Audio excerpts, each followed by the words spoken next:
Wakati mu kweteekerateekera okujaguza emyaka 3 egy'ekitongole CMA Capital Markets Authority nga kino gy'ekivunaanyizibwa okulungamya n'okukuuma emigabo gy'abannayuganda, abakulira ekitongole kino nga bakulembeddwa munnankulu waakyo Josephine Osia bataddeko wano ku kitebe kya Vision Group mu Kampala n'ekigendererwa eky'okutongoza enkolagana ey'okumanyisa bannayuganda emirimu egy'ekitongole kino n'engeri bannayuganda gye basobola okukiganyulwamu.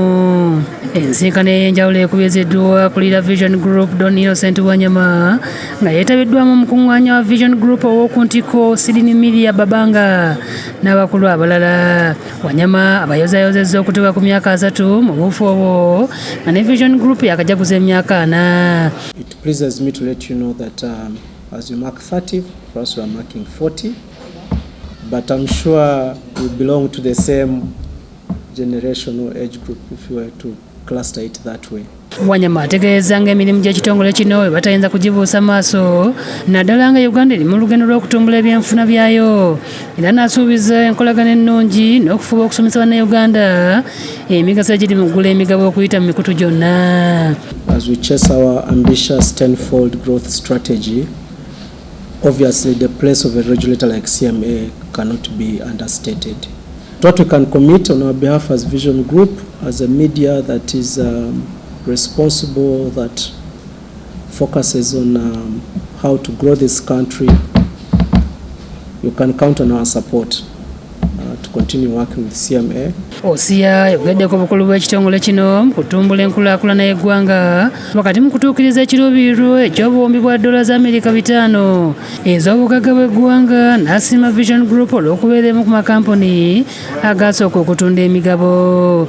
We are also trying to get more people to get onto the market to provide us with more investment opportunities around equities. I know that New Vision was among the first to come onto the market when it was started in 1996. So we see that this is an opportunity. Ategeeza nga balina ekkatala ery'okukubisaamu omuwendo gw'amakampuni agali wansi w'ekitongole kino nga sira bakuliteeka kwagwaga bannayuganda. But also we have a target of making the market capitalizations of capital companies that are listed to be 100% of GDP. That is no mean target, but we can only achieve that if people know how they can participate in the capital markets. Alaze essuubi nga Vision Group bw'erina obusobozi obunene okuyambako okutuukiza obuvunaanyizibwa bwe balina. That's the message that we want to put out there, that Ugandans, capital markets are here for you to be able to create wealth. The president always talks about wealth creation, and capital markets is one of those avenues where you can create wealth. So really for us, we are excited to partner with a New Vision because we know you're rich. So those are the advantages that we want to take on by the partnership with the New Vision Group, so that we grow our country together. Nabyekkaatiziddwa omwogezi wa CMA K era ng'alambuludde enkolagana yaabwe ne Vision Group. Partnership eno egenda tutwala emyezi ng'esatu era twatandise dda, naye mu October we tugenda okubeerayo ne activities ennyingi nnyo nga wokiwulira. Tulinayo ne university quizzes era nga tugenda kulaba abantu nga bawangula ebirabo naye era nga bafuna amagezi agali mu finance oba mu capital markets world.